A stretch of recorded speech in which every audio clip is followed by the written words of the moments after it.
Sergeant Kelly is recognized. Members, Mr. please, Speaker. Hold on, Sergeant The Kelly. Lieutenant Governor, the Cabinet, and the Congressional Delegation of Florida.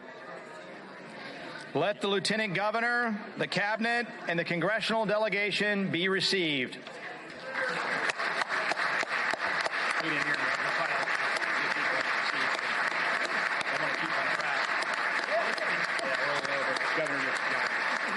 Yeah, he's here. He's here.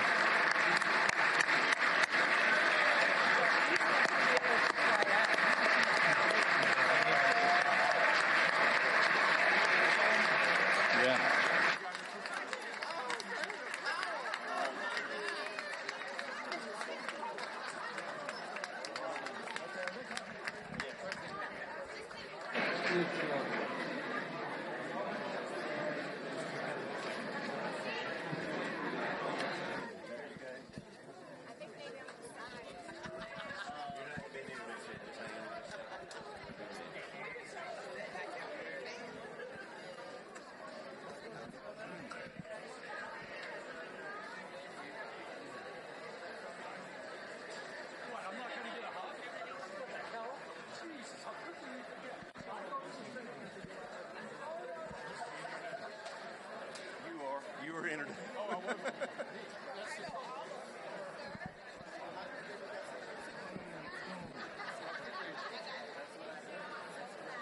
Yes, we're busy.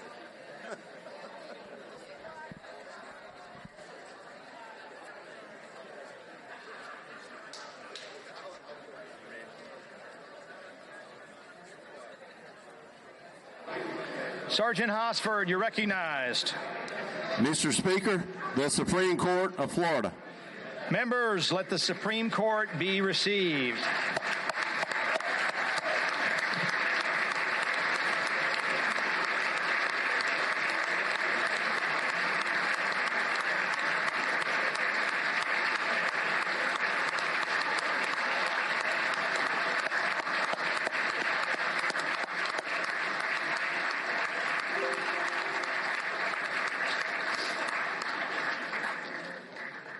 The joint session will please come to order. And members, before I continue on and turn the gavel over to President Pasadomo, I am always reminded how incredibly blessed I am to have her as a counterpart. And what many of you probably don't know is she's in here earlier than anybody working on things, and her heart is basically to leave the state better than she found it. And so we are truly blessed to have her leading the Senate. And now it's my privilege, as is customary on this occasion, to present the gavel to the President of the Senate with a request that she preside over these proceedings. Madam President. Thank you. Go get them. You want anything? You want that water? I haven't drunk that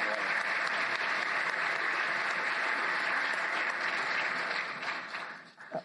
Thank you, Mr. Speaker. I, too, would like to sort of echo his comments. We've become fast friends. I love his family. I love Adriana. I think we're going to be friends well after our service in the chamber. So thank you, Mr. Speaker. The chair declares a quorum present. The members and visitors in the gallery will please rise for the prayer. Today, the prayer will be offered by Okaloosa County Commissioner and former House member Mel Ponder. Commissioner Ponder.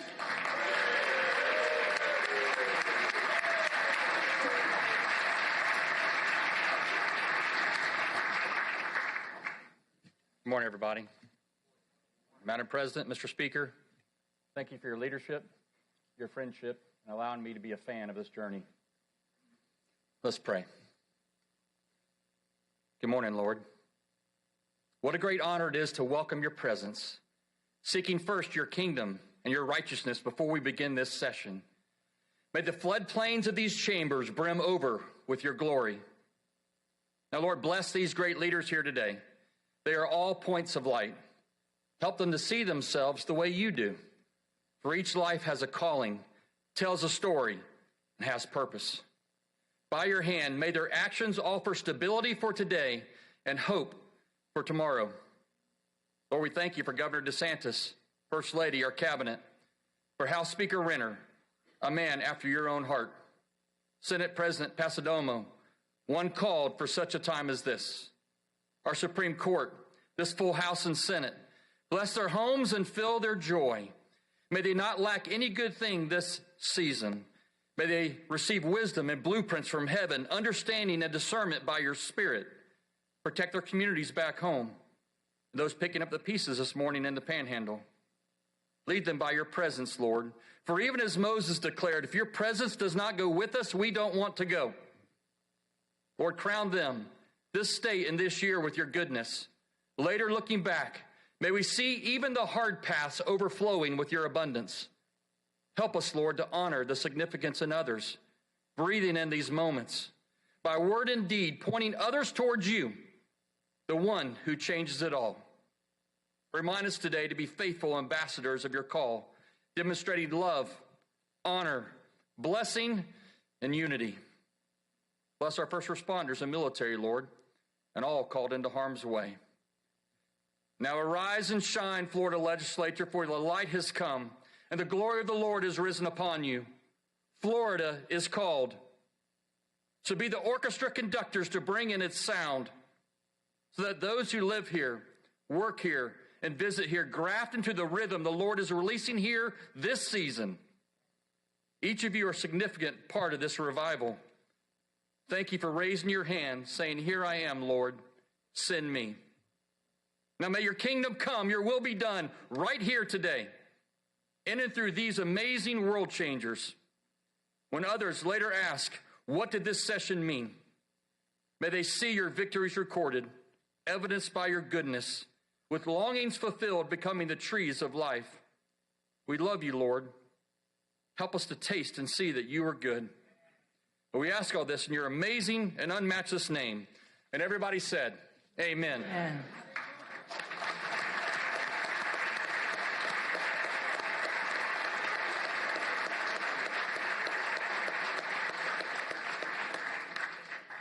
The Pledge of Allegiance will be led today by Senate President Pro Tempore Dennis Baxley and House Speaker Pro Tempore Chuck Clements. I pledge allegiance to the flag of the United States of America and to the republic for which it stands, one nation under God, indivisible, with liberty and justice for all. The members will please remain standing. Joining us today to sing the national anthem is Kamani McCoy from Flagler Palm Coast High School. Ms. McCoy, you are recognized for the anthem.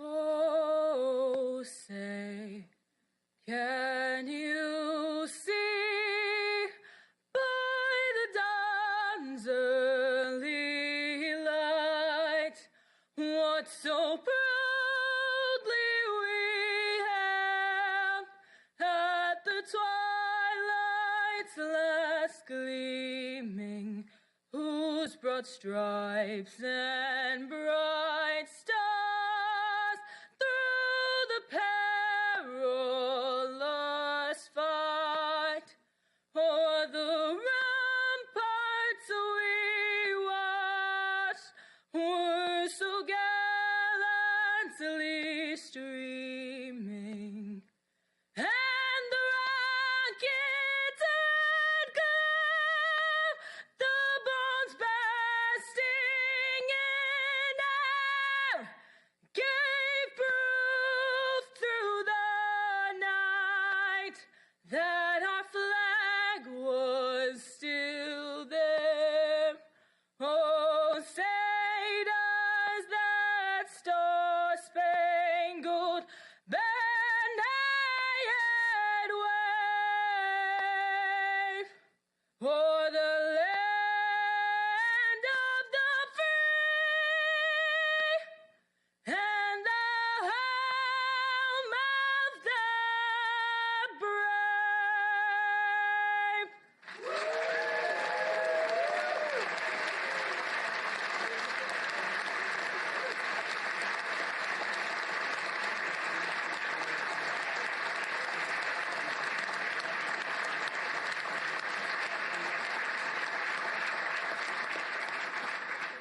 Members, you may be seated.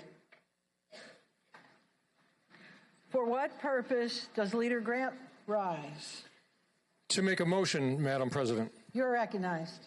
Madam President, I move that a committee be appointed to notify the governor that the joint session is assembled and ready to receive his message. Leader Grant moves that a committee be appointed to notify the governor that the joint session is assembled and ready to receive his message. All in favor, say yay. Yay. Opposed, say nay. Show the motion approved. On behalf of the Senate, I appoint Senator Hudson, Senator Perry, and Senator Broxson, who will serve as co-chair. And on behalf of the Speaker, I appoint Representatives Mazzullo, Representative Stevenson, Representative Roth, Representative Altman, Representative Benjamin, Representative Skidmore, Representative Hunchofsky, and Representative Payne, who will serve as co-chair.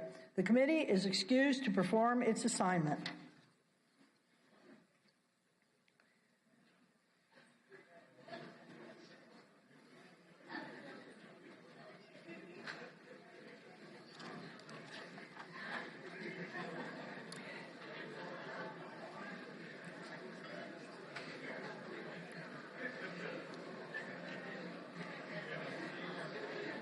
Members of the House and the Senate, it's my pleasure to introduce to you one special guest who has joined us for this occasion. It is the First Lady of the Florida House, Adriana Renner.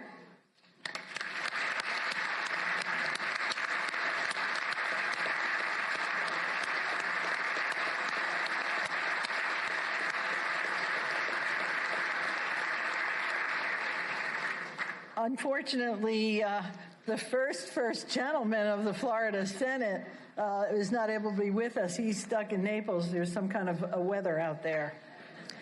The joint session will stand in informal recess to await the arrival of the governor.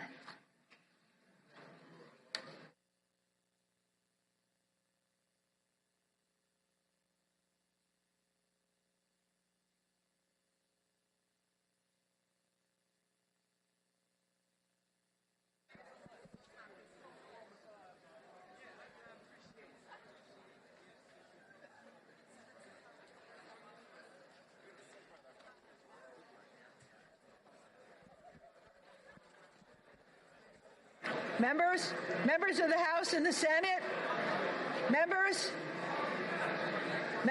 please, I need your attention. This is smaller than mine. I'm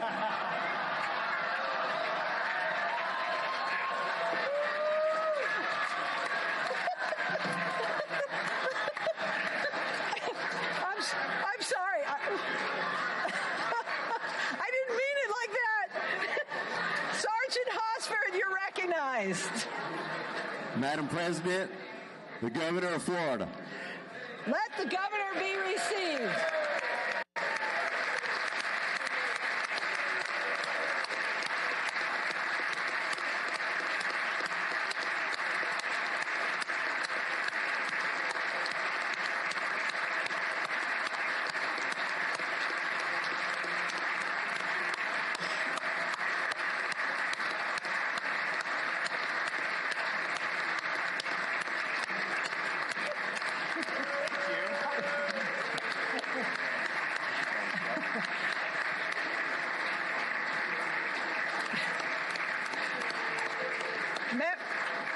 Members of the legislature, ladies and gentlemen, it is my privilege and honor to introduce to you America's governor, the governor of the great state of Florida, Ron DeSantis. All right. All righty. Where's my stuff?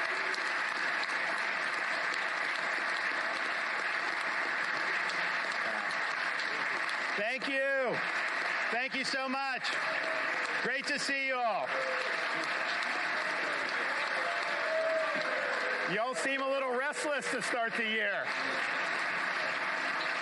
Oh, right here. Yeah. Well, thank you so much, Mr. Speaker, Madam President, members of the legislature, and our fellow citizens. 2024 is going to be a banner year for the free state of Florida. Now, this is somewhat of a unique start to the legislative session because every government building except this one is closed in Tallahassee because of the weather, and we've had a lot of weather move through northwest Florida. We've issued an executive order to declare a state of emergency, and we just do what we do in Florida. We respond when these things happen. So those folks who have been impacted, just know the state of Florida stands with you, and we'll handle whatever fallout is from these dangerous tornadoes. We are, as a country, in the midst of a great upheaval, and we see this throughout the land. Under the current administration in Washington, homelessness is at record levels. 62% of Americans are living paycheck to paycheck, and the federal budget deficit is expected to hit $2 trillion this year. Of course, more than 8 million illegal aliens have entered the United States across the southern border in the past 3 years alone. And deaths due to fentanyl that have come across that border have reached record levels. Cities throughout the land have decayed. Washington, D.C. has experienced its deadliest year in more than 2 decades, and San Francisco has fallen into a doom loop whereby crime, homelessness, and drug abuse have eviscerated the quality of life in the city. Other states have enacted policies that have sparked an exodus of their residents out of their states. In Illinois, residents are saddled with high taxes, while spendthrift politicians continue to spend and borrow at some of the highest rates in the nation, with massive unfunded liabilities that will require even higher taxes in the future. Of course, soft on crime policies have devastated public safety in major cities like Chicago. California's per capita spending is triple that of Florida, and yet they face a $68 billion budget deficit. Their violent crimes up, robberies are up, and a recent Stanford University study shows that businesses are leaving in droves. Florida now has millions of more residents than New York State, yet New York's budget is twice the size of ours here in Florida. They have a $4.3 billion deficit. We now have more manufacturing jobs than New York and have added twice as many jobs as New York in the past year, and our unemployment rate is close to 50% lower than that of New York. So it's not surprising, given this, that we've witnessed and continue to witness a great migration of Americans away from cities and states pursuing these failed policies, with Florida serving as a refuge of freedom and sanity.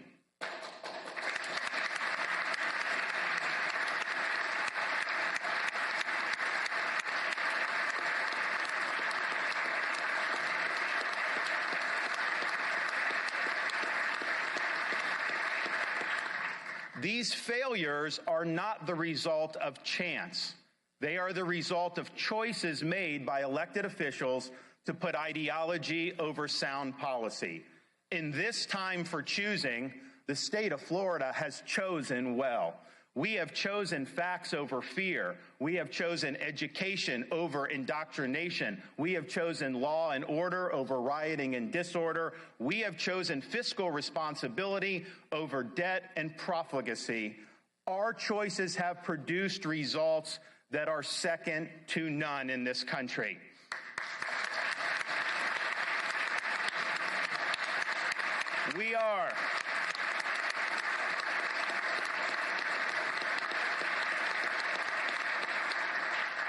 We have earned rankings of #1 for education, #1 for education freedom, #1 for parental involvement in education, #1 for talent development, #1 for public higher education, #1 for domestic in-migration for the 3rd consecutive years, #1 in new business formations, #1 in GDP growth amongst large states, and better than almost all countries throughout the world.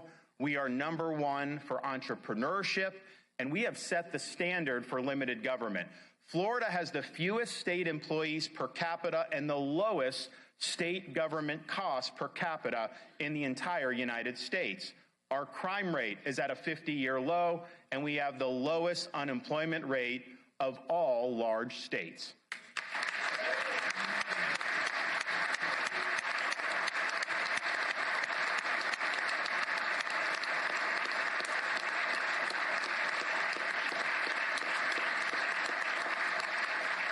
The 2023 legislative session was monumental, and it's incumbent upon us to build upon those accomplishments as we continue to deliver results for the people that elected us. My message is simple. Stay the course. The state of our state is strong. Let's keep doing what works. Let's continue to make Florida the envy of the nation.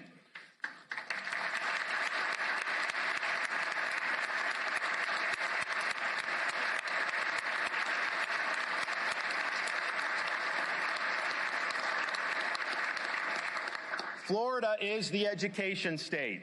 We lead the nation in school choice.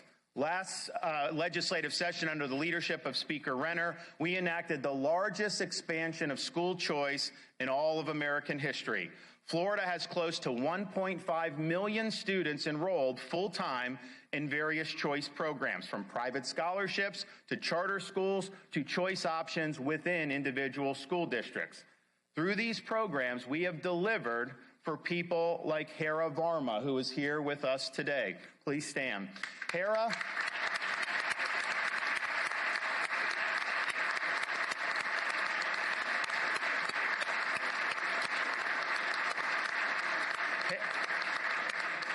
has 11 brothers and sisters, making education somewhat difficult to afford for their parents, but because of our school choice scholarships, she and her siblings have been able to attend high-quality schools. Today, she's a college graduate.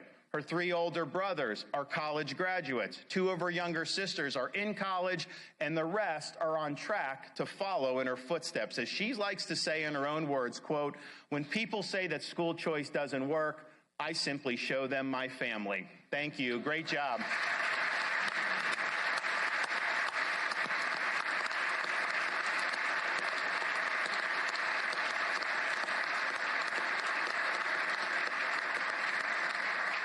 Florida also leads the nation in protecting the rights of parents. School systems are important, but they exist to serve the students, parents, and the community, not to supersede the rights of parents to direct the education and upbringing of their own children. We were one of the first states in the country to enact a Parents' Bill of Rights and to enact curriculum transparency. We protected women's sports. As the father of 2 daughters, I think it's important that our girls and women athletes have the opportunity to compete with fairness and with integrity.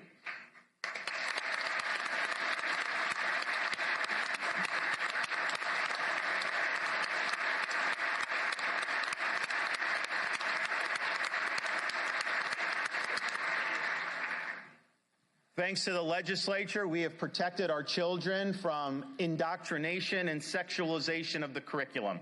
And we stood up for parents against the woke mob. This includes parents like Tia Best, who's here with us today. Where's Tia? There she is, from the Jacksonville area. She's a mom of 3. She's fought for her children to be educated without having an agenda imposed on them.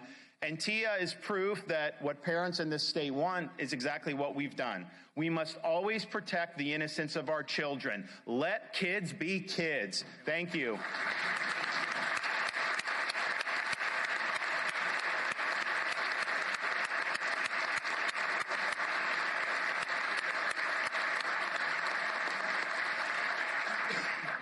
And as we've delivered historic wins for our parents, we have also provided historic support for our school teachers. Over the past 4 years, we've invested a record $3 billion solely for the purpose of raising teacher pay.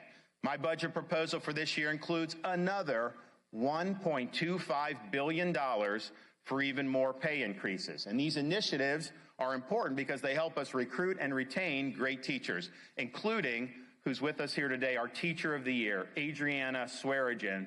Please stand up and be recognized.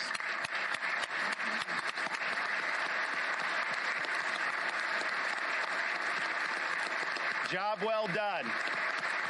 Congratulations. And it is thanks to teachers like Adriana that our 4th graders are first in the nation on their NAEP scores. Now, on October 7th, Israel suffered one of the worst terrorist attacks in modern history. We knew the effects would reverberate here in the state of Florida. Many Floridians were stranded in Israel after the war broke out and were not receiving adequate assistance from the U.S. Embassy or the State Department. So the state of Florida stepped up. We organized evacuation flights, and we rescued more than 700 Americans and brought them back home to the state of Florida. That includes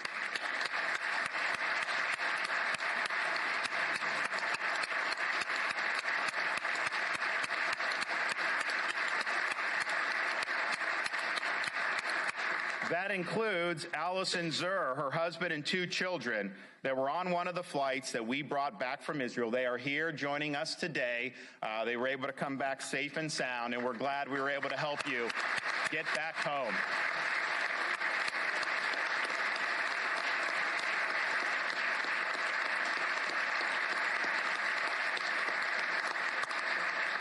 But we didn't stop there. Thanks to the help of the legislature, we were able to sign legislation after a special session where we passed expanded sanctions on the country responsible ultimately for these heinous attacks, the Islamic Republic of Iran. They were behind the attacks, they funded the attacks, and the state of Florida has recognized we are going to do everything we can to stop having money flow into the coffers of that regime. Now, as threats of violence continued here at home, we stood up to protect our Jewish day schools, our synagogues, and Jewish students on university campuses. But we realized that many universities outside of Florida have simply failed. This week, Jewish students across the country are returning to campuses that have outright condoned anti-Semitism.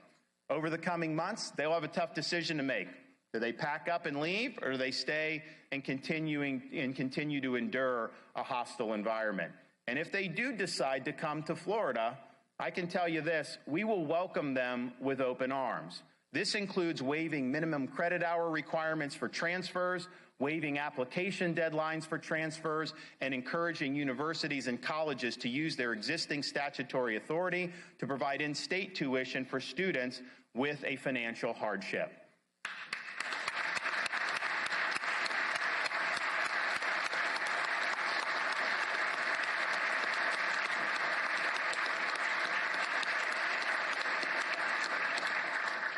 The pro-Hamas activities and rampant anti-Semitism that we've witnessed throughout the country on these campuses has exposed the intellectual rot that has developed on so many university campuses over the years.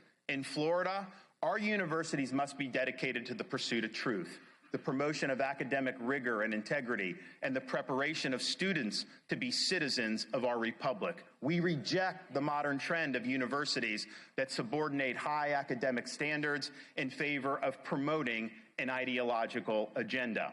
To this end, we have eliminated so-called DEI from our public universities.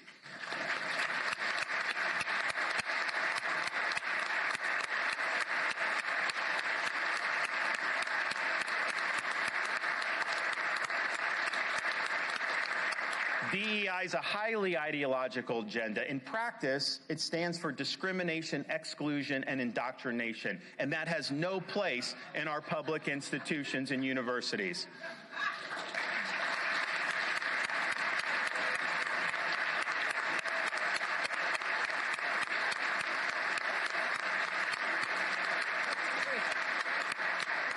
We have also overhauled faculty hiring to avoid ideological litmus tests and require all tenured professors to undergo a review every 5 years so poor performers can be terminated. JT Lianos is here. He's a freshman baseball player at New College in Sarasota. Take a stand. Which is well on its way.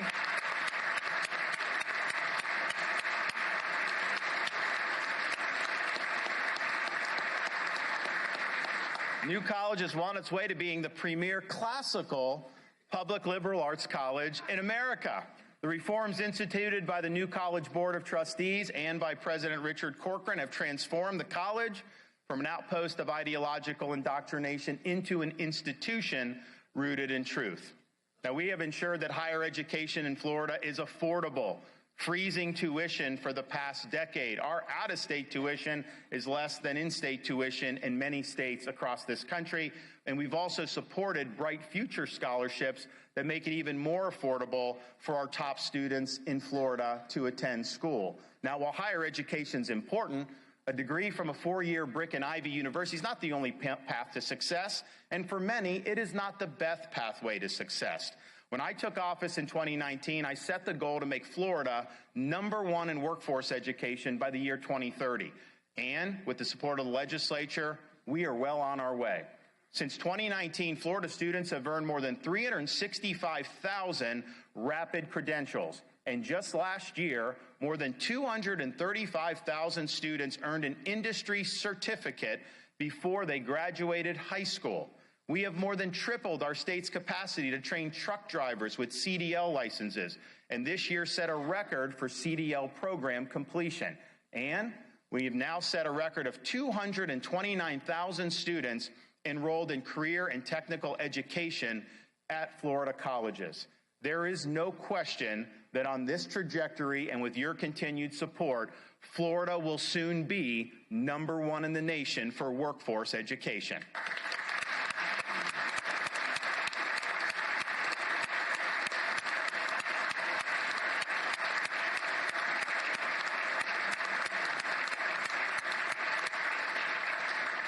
Florida is the state for fiscal responsibility and for economic freedom. The recklessness of spending, borrowing, and printing of money over the past 4 years by the federal government has driven up the cost of everything from groceries to housing and has saddled Americans with high interest rates. The national debt now stands at an astounding $34 trillion. In New York City, there's a famous debt clock that shows the national debt going up in real time. I'd like to see one of those made for Florida's debt. Only a Florida debt clock would be counting down, not up, because we have paid down nearly 25% of our state's debt over the past 4 years. Imagine that.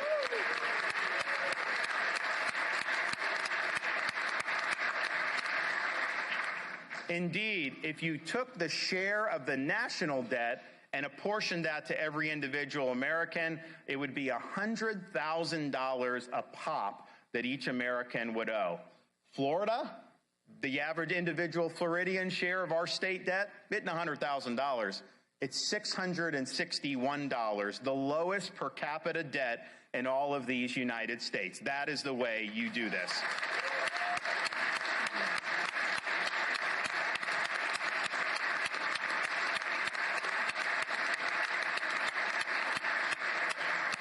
Now, we're able to reduce debt because we've been fiscally responsible, but also because we have embraced smaller government.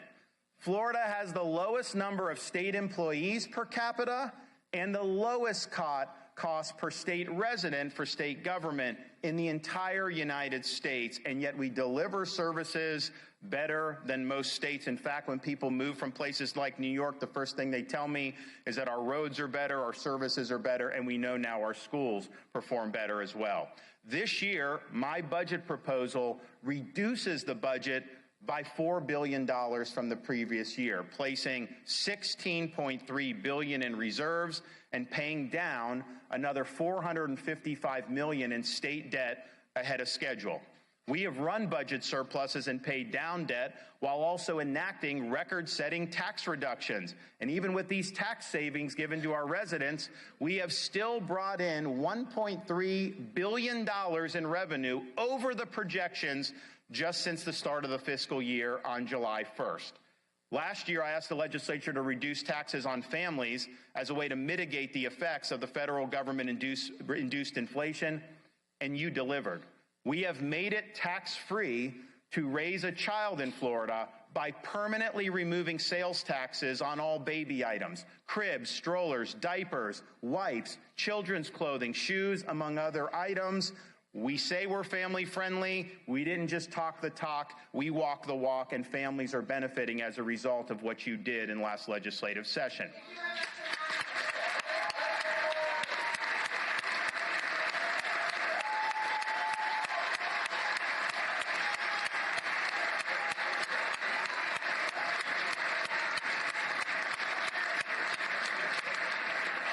We also provided very timely relief for commuters in the state of Florida. In 2023, the toll relief program reduced commuter costs by almost $500 million. helping nearly 1.2 million Floridians save hundreds of dollars each on tolls. Mike Honeycutt is here with us today. He's the founder and owner of Jet ICU, an air ambulance company that recently located to Tampa from Hernando County, and he's up there. Now, their business moved. Mike and his employees are still commuting to Tampa while in the process of relocation, and he's taken on the burden of paying not only his tolls, but also the tolls of his staff as well. And through our toll relief program, his staff and he were able to save almost $4,000 in toll savings. So congratulations on that, and keep doing a great job.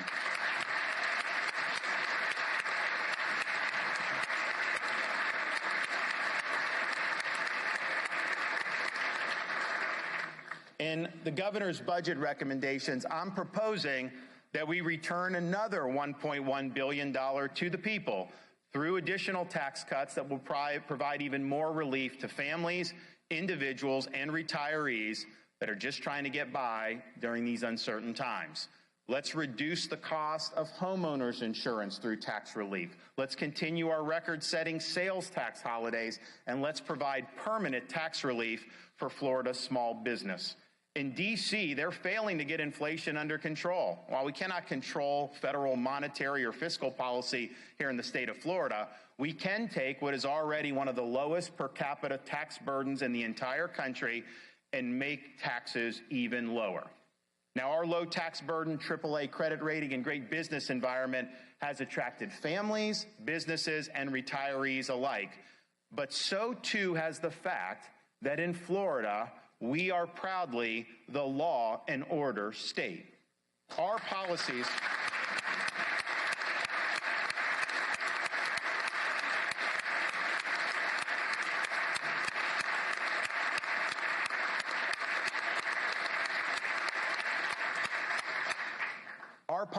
to support law enforcement personnel, to combat riots, to keep criminals off the street, and to remove lawless prosecutors from office have kept Florida at a 50-year low in the crime rate and have brought new law enforcement recruits to Florida from all of the other 49 states.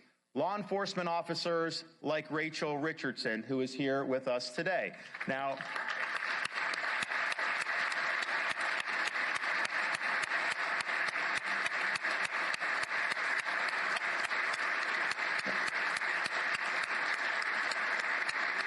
Officer Richardson left her home and her job in Illinois to come to Florida for a new career with the Venice Police Department. She wanted to work for a state that valued the difficult work that police officers do every day to protect and serve.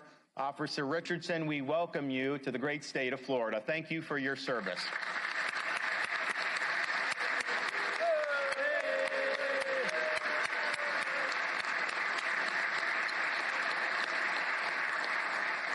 And I haven't met any police officer that's regretted relocating to Florida yet, so we must be doing something right. This year's budget proposal includes an additional $20 million to provide signing bonus so we can recruit even more officers to the Sunshine State. Now, to help our police officers and others achieve their dreams of home ownership while here, we also created the Hometown Heroes program. Recipients of this program include Detective Frank Jones, who is here with us today. Where's you at? Stand up, Frank. So,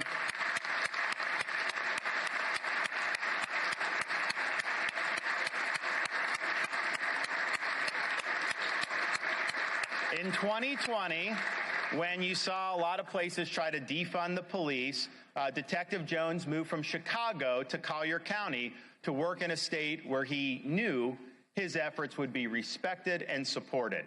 Thanks to our Hometown Heroes program, Detective Jones was able to achieve his dream of home ownership.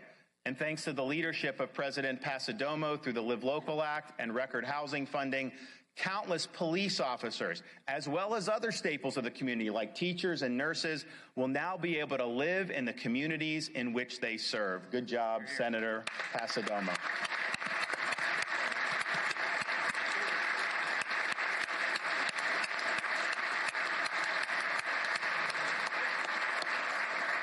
And we're proud of our successful efforts to provide law and order, but we still see the impacts of the open southern border that's made its way all the way to the state of Florida. Here today is Brian Ramos, who is the victim of a hit and run that tragically also took the life of his friend, Nico Bagleyhog, at the age of 28. Where are you? Stand up.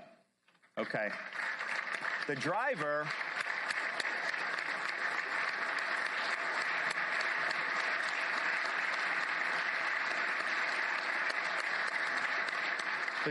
who ran over Brian and Nico was here illegally, and when the suspect was arrested by the Florida Highway Patrol, they found that he had been previously deported 3 times and had no right at all to be in this country. If the federal government had simply done its job, this would not have happened in the first place.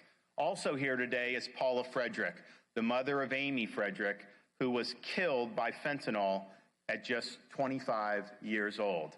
Fentanyl that has undoubtedly been trafficked across our southern border.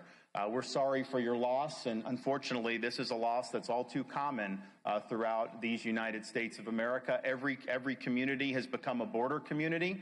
The fentanyl is laced in pills that people don't even realize would be in that, and they take one pill with the fentanyl lace, and that could be enough to poison somebody to death. We're on your side, and we're doing everything we can to combat this scourge of the fentanyl epidemic. So God bless you. Thank you.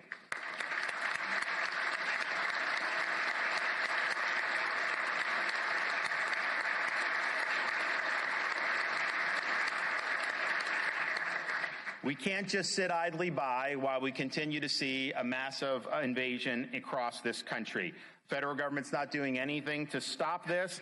We in Florida are picking up the slack. We've now sent over 100 Florida state troopers and dozens of fish and wildlife officers to help Texas with border operations. Through your support, we have banned sanctuary cities, and we've also instituted policies to deter illegal immigration into our state in the first place. The Biden border crisis has made every state a border state, and thanks to your efforts, Florida is fighting back on behalf of our people.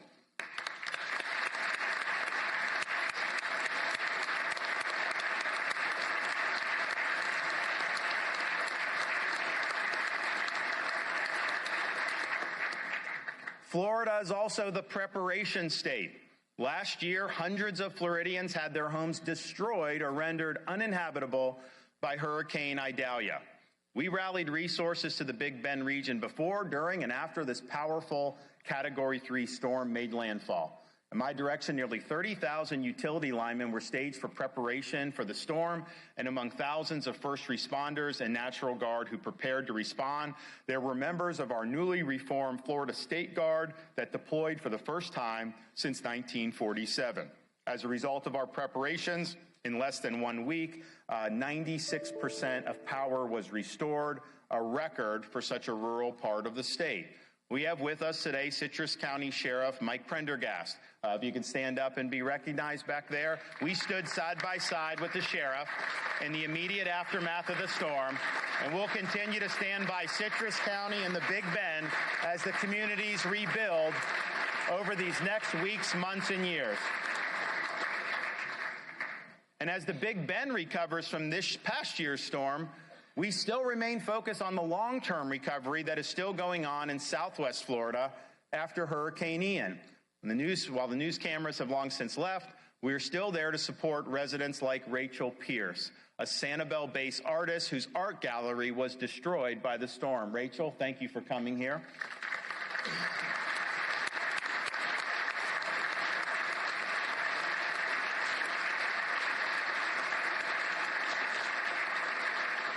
After receiving a grant from the Florida Disaster Fund just a few months ago, Rachel was able to reopen her art gallery in November. Congratulations, Rachel.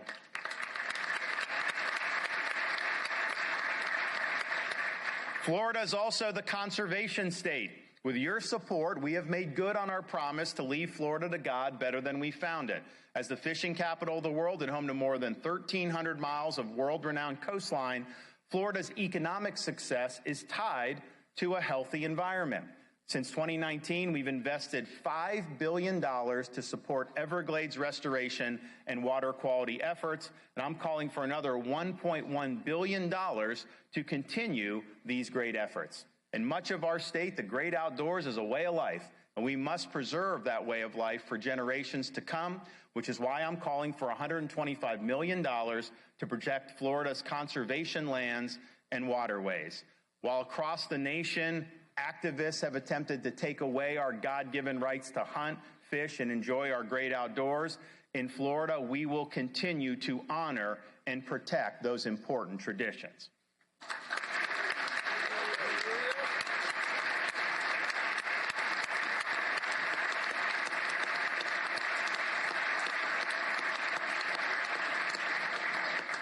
Now, before I close, it's worth pointing out some more accomplishments that we've been able to deliver, and I got to run through these pretty quickly, otherwise we'll be here all day.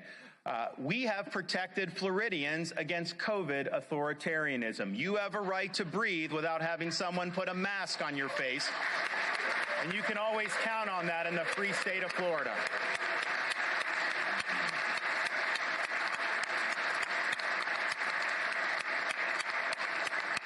We have expanded Second Amendment rights with the constitutional carry bill from last session.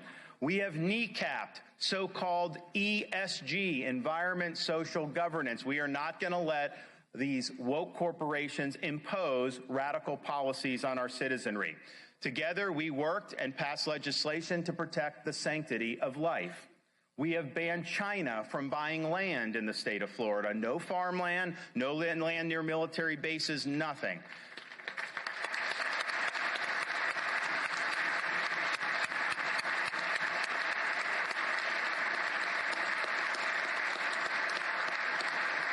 We have provided hundreds of millions of dollars in relief for Florida homeowners and instituted long-needed reforms that have, against all odds, attracted new insurance companies into the state of Florida.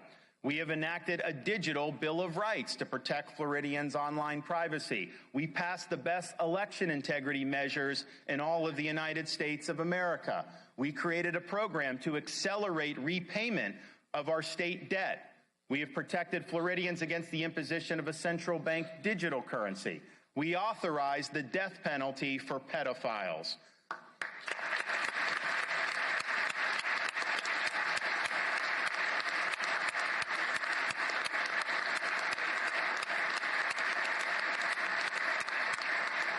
We have brought accountability and transparency to pharmacy middlemen to lower drug costs for Florida consumers. We won the fight, finally, after years and years, with the federal government to be able to purchase less expensive drugs from Canada, and we will save $100 million+ a year by doing that.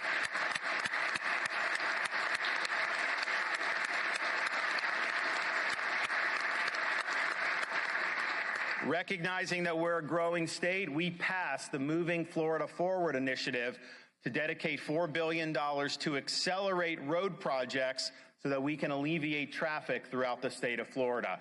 And that is just scratching the surface of what we have accomplished. Let's see some other state match that list of achievements. I think you guys did very, very well.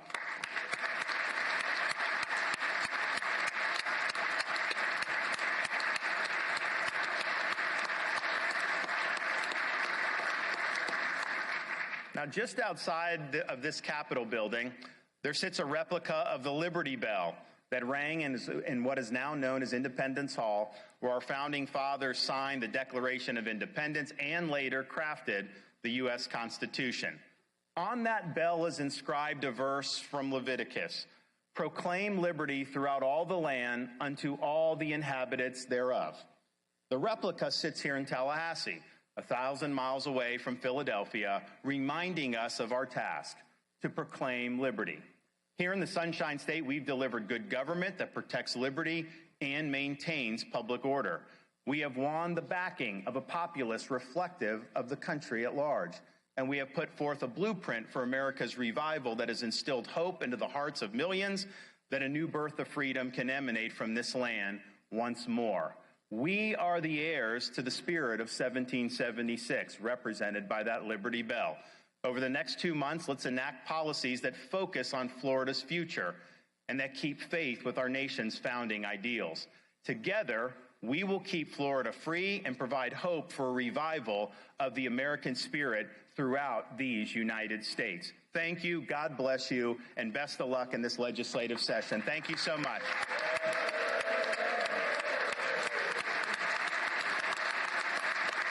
Thanks, buddy. Appreciate it. All righty. Thank you. Thank you. Thanks so much.